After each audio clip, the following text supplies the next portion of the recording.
little loss of identity, a little doubt, a little struggle. What do you kind of want to do? Um, and then for me, through training, through the game, I was allowed to, yes, hold on to that identity, but then start to mold it into something different because it I didn't know if I was going to get a pro contract. It's whatever work you put in and how far you want to go and push yourself and not stop and have that relentless pursuit, especially when you can't see the doings of your work each and every day, but just knowing that it's still compounding, still building. If you could stick with it and you could outlast everybody and you just with that self-belief, you could get anything. But it's the moment where you stop or others also stop. That's why you never win. And at the same time, that's where you actually never start to really lean into what you're truly capable of. So it really You are listening to the Bridging Impact Podcast, transforming leaders on and off the court with host Coach Furtado. Without further ado, let's dive in. Hello, everyone, and welcome back to another episode of the Bridging Impact Podcast. Today, I am coming to you from the future, recording with Coach Kuzz, Kerri Kuzzbyt, 8 hours ahead in Scotland right now. She is the founder and director of Unbounded Athletes, a professional player development coach and former pro basketball player. I'm excited for our conversation today. Coach, welcome to the show. I appreciate you having me. It's awesome to be here. Right on. So let's start right from there. I always like to start with, talking about our own personal journeys. So with that being said, how has basketball made an impact on your life? Man, it's definitely been with me since I was 4 years old, to start kind of there. But essentially, the biggest thing with the game is that it allowed me to not only kind of build who I was, but at the same time, and more importantly, it allowed me to reveal who I really wanted to be, not only as a player, but especially towards my later end of my career and in my professional kind of days where it allowed me to understand that the game was really just kind of setting me up for life and who I really wanted to become beyond. And once that ball stopped bouncing, and when I decided to stop it and enter the new chapter. So, for everything that it's taught me from the discipline to sacrifice to doing things when you don't want to do it, it's all of that stuff translates to life. And that's something that I communicate very strongly to any athlete that I come along the lines with is that, yeah, it's a game, but really bigger picture, it's who you're starting to become as a person and who you want to continue to impact those around you and the world beyond the sport, really. So 100%. No, I love that answer. And you talked about how it kind of revealed your some of your, I don't want to say character, but just your personality and philosophy around life. And so at what stage of basketball would you say you started recognizing and building some self-awareness on who you are based on your relationship with basketball? it was definitely during the transition point I had after university and when I wanted to start my professional kind of career and pursuit. Um, at that point in time, and every athlete who goes through the sport of basketball, but even any sport, you're wrapped up in that identity, and you will come to a point where you will kind of struggle with that. I went through it myself, and I know many other athletes go through that, especially if they're unsure if they want to continue. For me, I knew I wanted to continue, but at the same time, I just finished my 5 years D1 in Canada, where every single day, every single year after that, I knew where I was going to be. I knew I was going to hoop. But when you start to make that transition, now all of a sudden uncertainty kicks in. And that is really what kind of allowed me to understand I really want this because that uncertainty makes it worth everything. And that's really in life. And that's really kind of what I realized the past few years is that you want things to be uncertain. If you knew the answer, it wouldn't be as exciting. It wouldn't allow you to challenge or see what you're truly capable of. If you always knew the answer, if you knew the end result. So is it scary? Yes. And it's something I wish somebody told me kind of in that transition was be prepared for kind of maybe that little loss of identity, a little doubt, a little struggle. What do you kind of want to do? Um, and then for me, through training, through the game, I was allowed to, yes, hold on to that identity, but then start to mold it into something different because it I didn't know if I was going to get a pro contract. It's whatever work you put in and how far you want to go and push yourself and not stop and have that relentless pursuit, especially when you can't see the doings of your work each and every day, but just knowing that it's still compounding, still building. If you could stick with it and you could outlast everybody and you just with that self-belief, you could get anything. But it's the moment where you stop or others also stop. That's why you never win. And at the same time, that's where you actually never start to really lean into what you're truly capable of. So it really started after university where I was thinking, wow, this is really all on me now. No programs kind of seeking me out. I got to go for it. So that's where I really started to kind of understand, building and who I wanted to become. I wanted to be somebody that never quit, somebody that wanted to push themselves to the ultimate point of physical, mental, and emotional kind of limits to really see how am I going to respond? Because at the end of the day, it's our actions and how we respond to events. We can't change what's going to happen. We can only control what we can.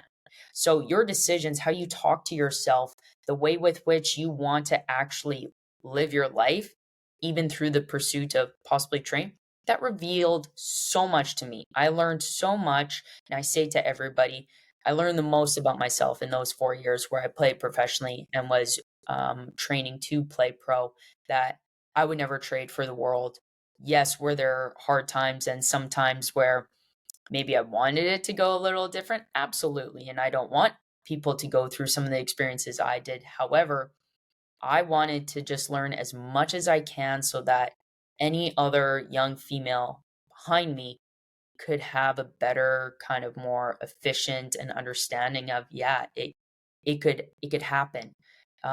It could become reality, but it doesn't have to go about the way that I had to. And so I do it for younger me. I do it for the younger female or the little boy who wants to play pro, especially the females, because there's scarce opportunities for females back when I was going and playing pro, but even more so, it was just kind of cool to see how much it's not becoming as scarce.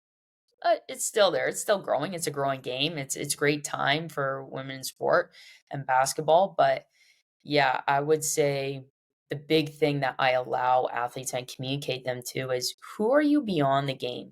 Because that's going to help start to identify you in and if there is that change and starting to kind of think how you want to carry yourself. How you carry yourself as a pro, as an athlete is the same as a person.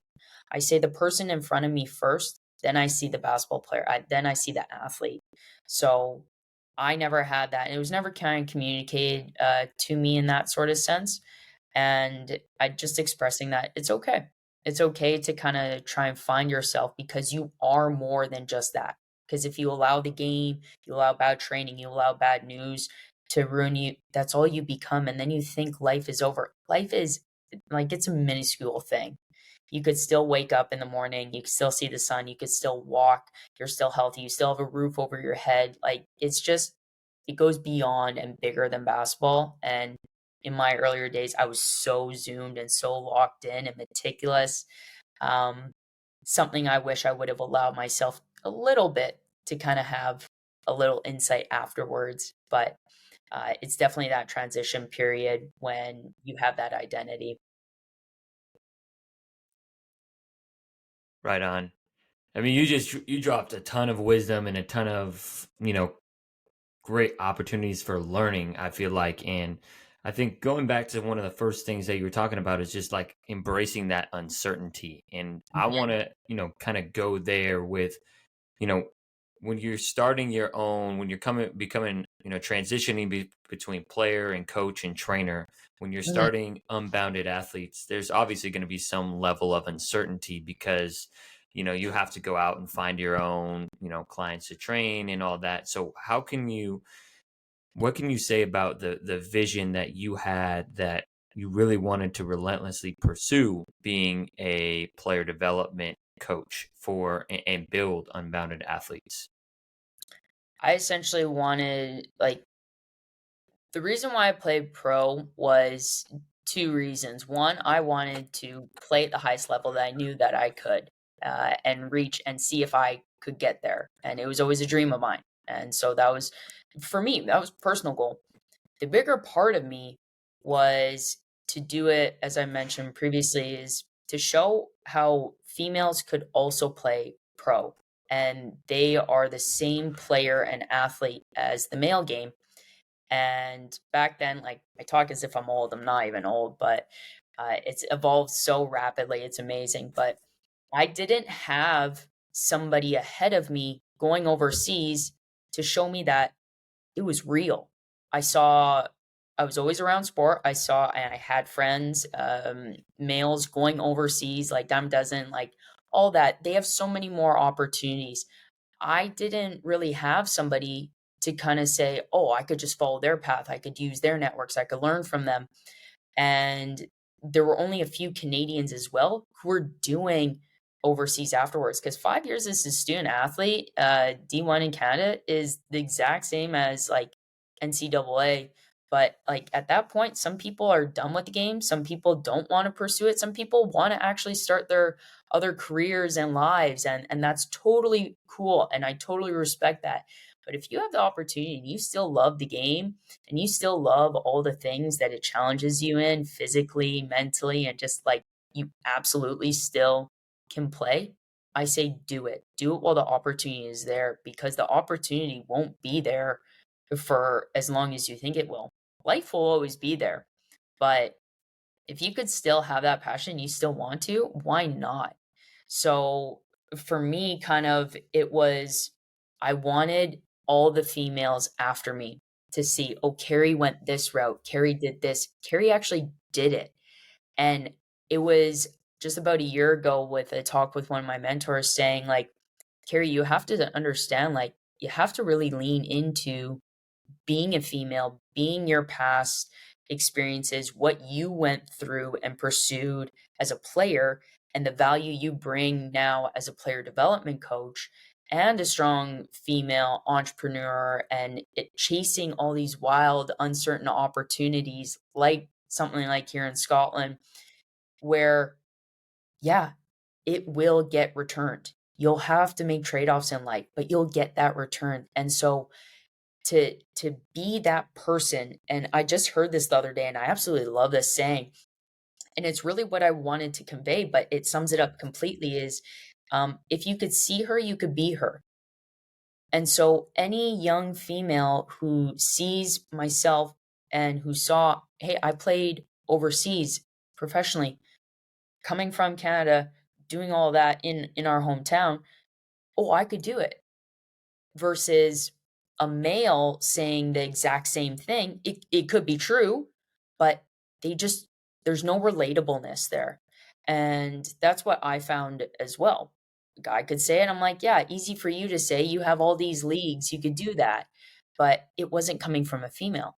So that was the biggest thing, and why I really kind of wanted to play pro, is because I want to see a lot more female hoopers, and especially Canadian hoopers, play overseas, because there were so many great players I played against in university. And I was thinking, yo, why aren't they still hooping? Like, they're really good. And it was essentially just because of that. So for me, I wanted to be that actual reality. And even out here in Scotland, coming about and introducing the younger generation, especially the females, how to train, how to play, how to start to understand and think about the game differently and approach it, to then having it come from me. And it's as if like they could actually touch me, like it's real. It's not kind of this myth or something just being thrown out there.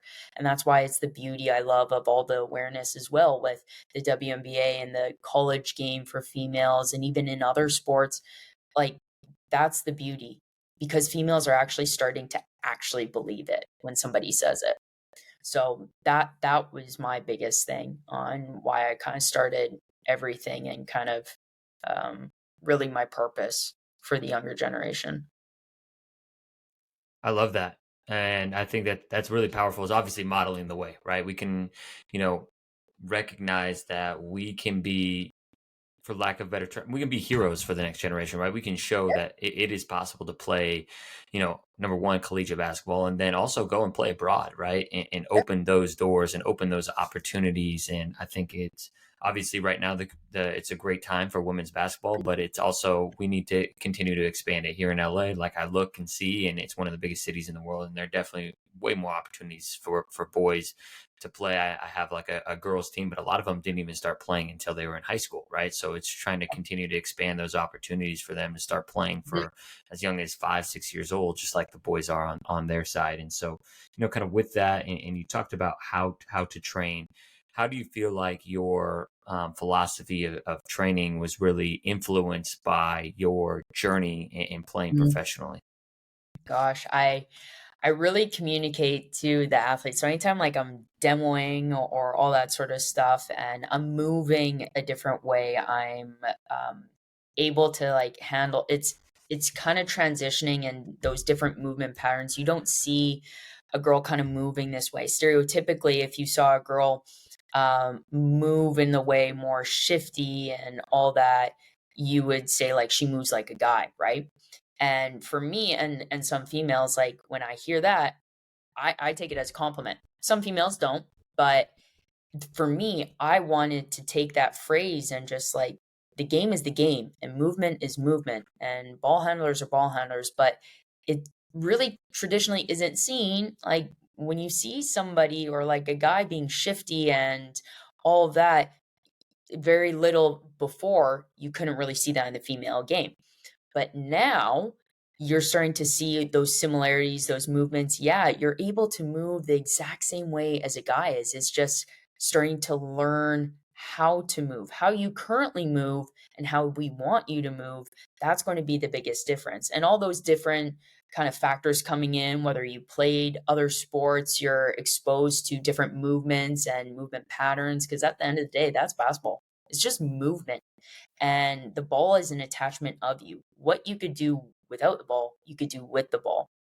So when I'm demoing, I say to the younger players, maybe even these different shifting movements or these hard stops, different awkward positions, and they almost think it, man, I can never probably move like that. And I share to them, if I showed you film of me in university or even beforehand with my player development coach, I was not moving like this. I couldn't float. I couldn't misdirect. I couldn't be shifty. I couldn't decelerate. I couldn't do an inside foot stomp. I couldn't do any of that. I had to learn how to move this. I had to relearn the game. And me and my player development coach, Matt Dick, best friend, Atlas basketball training, he himself player development coach. And me and him joke of the first workout we ever had. I reached out to him, or my friend, a guy I went to high school with, said, Kerri, you're still going overseas. Come train with me and my friend Matt. He's a trainer. Go through all this. I'm like, frick yeah, like I need this because I want to go train and not a lot of females are around. And I played with the boys until I was 14. So I'm kind of already different in that aspect where I just think I play just a little different culture. And I love that. Like I embrace that. And that's something that I want to instill in the female game. And it's slowly actually starting with the great female players today. But it's something that naturally just isn't there. That's just evolutionary. It's a male kind of thing. I believe like it's just a fact. Okay, it's a bit more prominent with males than females, but those females do exist. And one of the things that we joke about is, wow, even if we had like one move of these in university, one move, it would be so different. How I was playing. I wasn't a bad player. I wasn't rigid, but I was pretty stereotypical and very almost one or two dimensional, not having a lot of variability or adaptability or being able to actually move out of some things. Truthfully, wasn't really as skillful as I could be. And he exposed me in that workout, where I walked out of the gym and I sat in my car and I hit the steering wheel a few times in kind of frustration, because I didn't make like a single shot throughout that workout when he was challenging me, putting on certain constraints and really revealing like, okay, what can you do? What is intelligence? What decisions can you make and actions based off of what you see, right? Versus predetermining almost a few things. And I could read the game, but definitely I didn't have as wide of a scope or the ability to adapt as much as I needed to be, right? And I sat in my car and I kid you not, I sat down and I said, wow, I suck. And yes, that could have been like a huge exaggeration. Like I I was playing 5 years on full scholarship. Like I was number one coming out of high school. Anybody hearing me say that, like it was probably exaggeration. However, to me, like my standard and my expectations are here. And you always hold yourself to that higher standard. And when I really said I suck, I guess it translates, and I'm way better with like the narrative and talk is I'm nowhere near my potential. That's what that translated to. It allowed me to see like, wow, I could be so much greater. And the fact that it didn't scare me to the point of like running away, but it kind of scared me in that anxiousness of, oh, I I got to go for this. Like there's only all this upside to grow into that potential. But why not go for it? But I told myself, Kerri, I got to relearn basketball. And at that point in time, I was 22, 22, 21. But I had 19 years or so of playing experience, and I told myself I had to relearn the game. And that's absolutely crazy. Like that would be the equivalent of like LeBron James saying like I got to relearn everything that I did in my 20 years. And that's essentially what I put on myself because it was how to train and see the game that needed to be done to A, get to that level, but B, also to evolve with the game. And that's why I also respect and appreciate LeBron because he has evolved along with it. That's why he's still in the game. He's outlasted everybody because of that. So for me, I tell the females, girls, I couldn't move like this. I was moving worse than some of you right now. You picked it up faster than me, but you can do this. So the other big reason why I'm pretty kind of passionate, and I think a lot of the females really can relate or allow that kind of failure and lean into it a bit more is because I'm so upfront and I lived it. I'm not just saying it to say it to please you girls. I really went through this. I went through a year and a half of struggling, of learning how to move, of not winning a single game every train session, barely making shots. I was still making shots, but I wasn't making as many. I was challenged mentally and physically in ways and in the game that I thought I was good in, where it really just revealed deficiencies in other places. But that never scared me because I just always thought, like, wow, how did I not get this? And that's why I tell them, be frustrated. It's that manageable level of frustration. And it's okay to be exposed, but you have to admit to yourself and you have to own you're not good. And that's okay. You shouldn't be good. If you're good right now, I don't need to be here. You don't need to be here. You'd already have something. So why are you expecting that of yourself? So the biggest thing for me is you have to be willing to suck for an extraordinary long period of time. But if you could stay with it, if you could outlast that and you keep showing up and you keep learning, you suck a little less and then you'll suck a little less even more. And then maybe one day you kind of get good.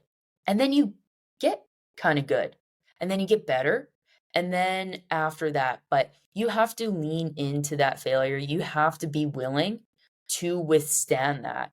And because I personally experienced it, I think that's what allows the girls additionally to really kind of accept the style of training that I approach with, and they're really okay with it.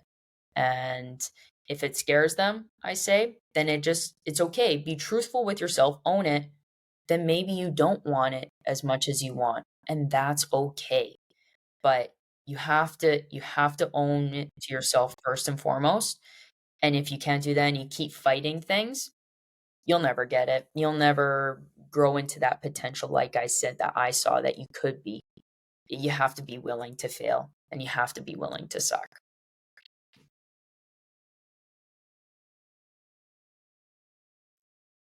Yeah, that is so important, and I think it's really profound that when you had that opportunity, that moment when you were with the trainer and you're, hands on the wheel, and you're just like, I suck, right? A lot of people in that moment would just give up and just be like, I suck, Mhm. I'm not good at basketball. It's time for me to move on. However, you kind of reframed and reshifted that this is an opportunity, and I think that is probably the biggest difference, right, between people who manage failure and use failure to get better than people who just use failure to quit. And I think that's incredibly inspiring. That's a great way to look and teach our athletes because, kind of going back to our point at the beginning, right? We want to prepare our athletes for beyond basketball. They are going to fail so much, whether it's a test in college or whether they don't get a job or whether they fail on the job or they fail in their personal life, whatever it is, you have to be able to learn and bounce back from that. So I think that's such a powerful, powerful lesson. And it's I great that think you the modeled that other way and you're able to share those stories. So, kind of Yeah, with that, I think the other thing to add on top of that is, um, I always ask myself, but even with anybody, like, no one wants easy. Like, if it was easy, everybody would do it. No one's like, deep down, we all want hard because it's worth it. And one of the greatest kind of things just through like stoicism is the obstacle is the way. That 100% holds true. If something is worth doing and worth wanting it, you'll endure it. You'll endure pain. You'll do whatever so that you could get it. But no one ever like said they want easy. Like, no, you want it to be hard because that's what makes it worth it. So it's finding those things that really actually fear you and looking it in the eye, facing it and leaning into it. And that is what really actually gets you to what you really want. But if you keep avoiding it, you'll also avoid all of your potential, the confidence, everything. So when you say, "Oh, I don't get it. I'm struggling for this." No, you do know the answer. And that's like me as well. I'm upfront and it stems from like just me like always having to be my own advocate and believe in myself around with the boys, to hang around with them, and to hold my own of, yeah, like if if you're not being truthful with yourself, you're not kidding anything. And if you're seeking for answers elsewhere, the only place you're trying it to avoid is really that tough conversation with yourself. Tough conversation I had was, man, I suck. And I could have easily, like you said, nah, screw man, he doesn't know what he's talking about. I'm a good player. Like I did all this, I could do that. And some athletes do that, but not all those athletes get to where they need to be. So I would always just encourage, like, hey, you don't want easy. If it's easy, you're in the wrong space. Everyone wants more hard. You just don't admit it, but you want more hard, and you have to want all the pieces of that as well. So that's definitely the obstacle, and you could switch it to opportunities. It's just that mindset and that shift in language. Huge, absolutely. Um, but yeah, always find the obstacle and then do everything you can to run through it if you truly want to. I love that. And I'm just curious, how has that handling hard helped you now, found Unbounded Athletes and recognize and pursue the entrepreneur path of being a player development coach? It's allowed me to give myself a bit more grace that I didn't earlier on.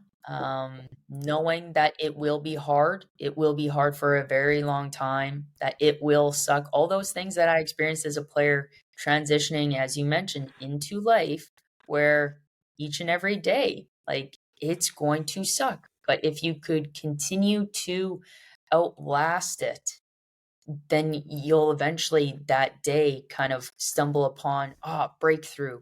But it's kind of that I'm a sucker for pain, I guess, in a sense, because it really allows me to reveal once again those points of, okay, what are you actually made of, Kerri? Like, what built you in your previous, all your past experiences have qualified you to do this. And anytime I have any doubts, I think, okay, what evidence is there? What proof is there that this thought that I can't not do this? And if there is no proof, there is no evidence, and I'm silent because everybody, each and every day, the the most conversations you will have with somebody each and every day and throughout your lifetime is yourself. So if I myself cannot find any evidence that I cannot not do that, I can do it. But it just requires me to, okay, this is maybe going to hurt. I'm going to do all this work and it's going to be for nothing. I've experienced that many times before, but that's learning. It's learning as an athlete, but even in life, like take the ball away, you are constantly learning each and every day. If you are constantly not learning each and every day and not evolving and not growing, you you won't last. You'll die, adapt or die, right? If we're going to go to really Charles Darwin on that. Um, but it's essentially all those lessons. You learn everything every single day from every person you meet, every interaction you have, all those different types of perspectives you gain in the world. But for me, I had to realize, Kerri, my past experiences qualify me for being right here, which allows me to have no doubt and to go full on into the unknown because, hey, it's unknown. Like, who says I can't not do it? So, yes, there will be times where it's super hard. It's super frustrating. I have no idea if I'm even going in the right direction. Sometimes I don't. But that little return and that little investment one day that tells me that's evidence. That's that proof that I put back into that bank account of me that I could draw from anytime now I'm meeting a new kind of uncertainty, an opportunity of, oh, should I do this decision? What evidence do I got? What did I learn from the past that could allow me to then act on this decision?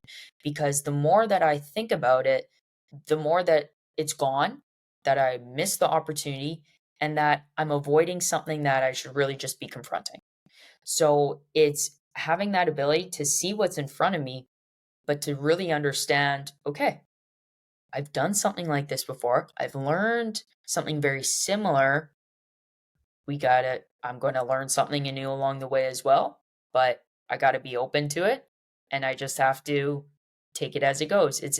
Like the cliche of it is like, you got to roll with the punches. And that's exactly it. I always, truthfully, I always imagine myself like if I have a bad day, because bad days are going to happen. They're normal, 100%. And I wish somebody told me that before, earlier as well. Told earlier and younger Kerri. And what I say to all the athletes, like, hey, it's okay to have a bad day. It's okay. They're normal. They're part of it. They don't define you. They don't erase anything that you did before. It's not really a setback. It's still kind of putting you in that right direction. But you have to be willing to really kind of zoom out and see it for what it is and not kind of have a feeling because those will come and go. It's like the wind. You don't want that. You just want what did you do in the past that's concrete that could allow you to validate that feeling, right? So for me, when I see things that are hard or like I had a bad day, or I didn't get what I wanted to, or I didn't do it to the level that I expected, I give myself a little grace. I zoom out and I say, okay, I just don't want to have this feeling again because that hurts me more And really, if I keep making that mistake again, that's on me. Like, so I deserve that pain. If I'm not going to change, I deserve that. If I'm not going to learn from it, I deserve that. But when I experience something hard, I just think, okay, this is moving me towards this thing, this goal, the path that I want. But I have to understand that it's not taking away everything that I did to climb up to. Before, I always thought if I encountered something, all the hard work that I did beforehand would just get erased. And I was very extreme in how I thought.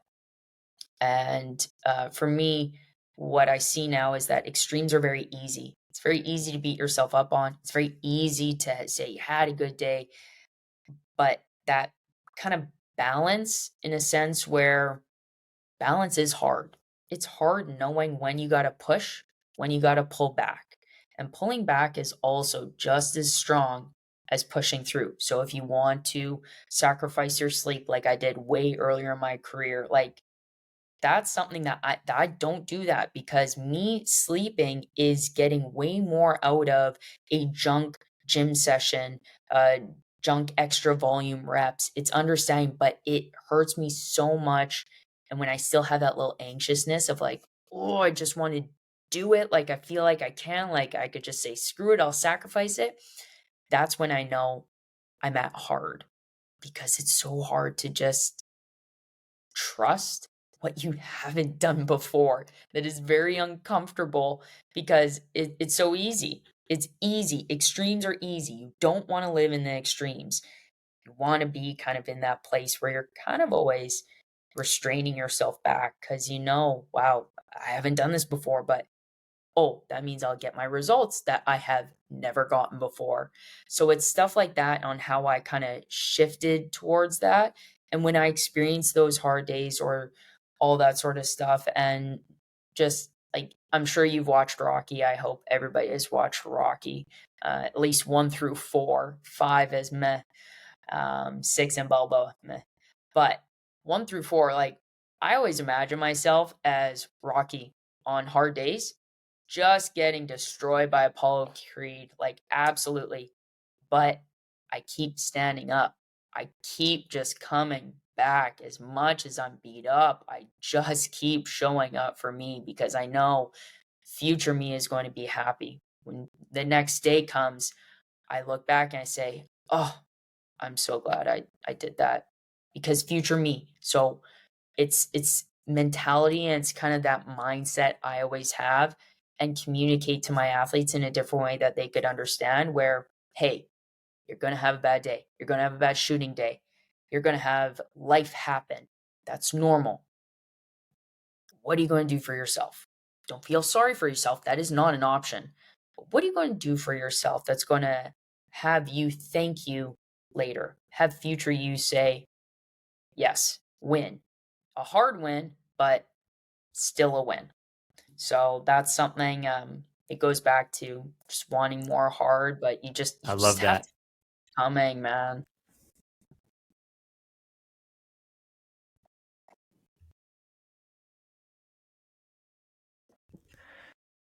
Right. It's so important to just handle hard, and you've dropped so much wisdom about just continue to outlast and to continue to embrace hard and continue to plus one every single day and recognize there are going to be bad days, and that's a part of it. And so I really just I'm feeling inspired because as an entrepreneur myself and a basketball trainer myself, there are those days, and there are opportunities every Mhm. single day where it is challenging, right? To either grow the program or make sure the program always stays up to the highest standard. And as we enter the last section of the podcast, what would the final pieces of wisdom you would want to leave the coaches and parents leaving or on this podcast to take home with them to make the greatest possible impact on their athletes? And then where can people find and connect with you on social media? Yeah, I would say the biggest thing, kind of almost two parts. One is start to redefine failure. Biggest thing is always having that negative connotation with it, but failure really is learning. Failure is challenge. Failure is lessons. You don't ever lose in a day. You may lose a basketball game, but You don't lose in life. You either win or you grab a lesson that day. And the more time you could spend on learning from those lessons and the less time you could do beating up on yourself and thinking you're a failure, thinking that you're not great right now compared to where your peers are, where you need to be stereotypically to get a college offer, I would just call BS on all that, because the only person that's stopping you or putting that ceiling on you is you.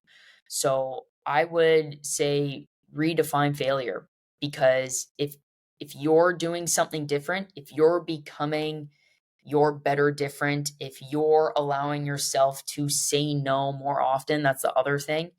That ability to sacrifice, saying no to the people, saying no to certain events, all the things that don't help build you.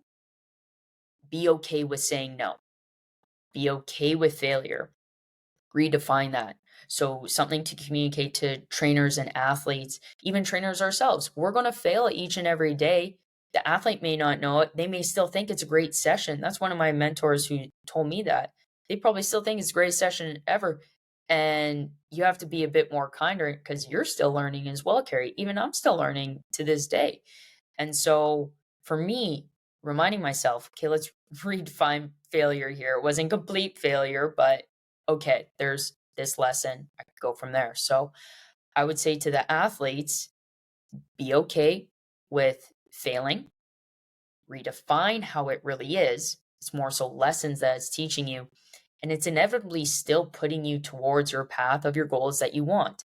If part two to it, you could continue to say no to everything that does not build you. No neutral moves, I always say. You're either having those people in your life because they're contributing to your goals and support it. You're having that network, you're doing the trainings, you're doing the sleep, you're going out, you're taking a step away from basketball, you're exploring a country one day, you're going to a beach. Everything. You say no to everything because it means yes to you and what you want to do. So if you can understand saying no, and you can understand how to redefine failure, you will be able to become that different person that you could only ever have dreamed of becoming. And you would get it that much more efficiently as well. And that goes not just in the game, it goes in life. Bigger picture. That's what I've learned. So for me, that's what I would kind of leave athletes and trainers with, those kind of two pieces to consider moving forward. And then with regards to just finding me, I do have Instagram, coach.kuzz, Kuzz. I also have Twitter. I love just using Twitter to remind myself of some things. So I do a lot of that kind of notes and just rewiring my head talk and narrative. And if others could maybe rewire it as well along with me. So I love using X as that. That's Kerri Kuzzbyt. And yeah, other than that, main platform is Instagram. So that's where you'll find me, especially. So. Well, thank you so much for your time today and dropping all the wisdom. I think all athletes, trainers, parents need to learn, relearn and rehear this lesson. We hear it over and over again, but handle hard and stay persistent. Yeah. Thank you, Coach Kuzz. No, I appreciate it, Coach. Thank you for listening to this episode of the Bridging Impact Podcast. We'd love it if you would like, subscribe, leave a comment and a review on whatever platform you're on. It's the best way to help us grow. We appreciate you for doing that. We'll shout you out on social media. I'd also love if you connected with me on social media. Let me know your thoughts. And this is why I do it. I want to share knowledge and wisdom from experienced leaders to people like yourself and myself, so we can have this dialogue and move forward, make an impact on the world. So stay tuned, stay subscribed. Cheers.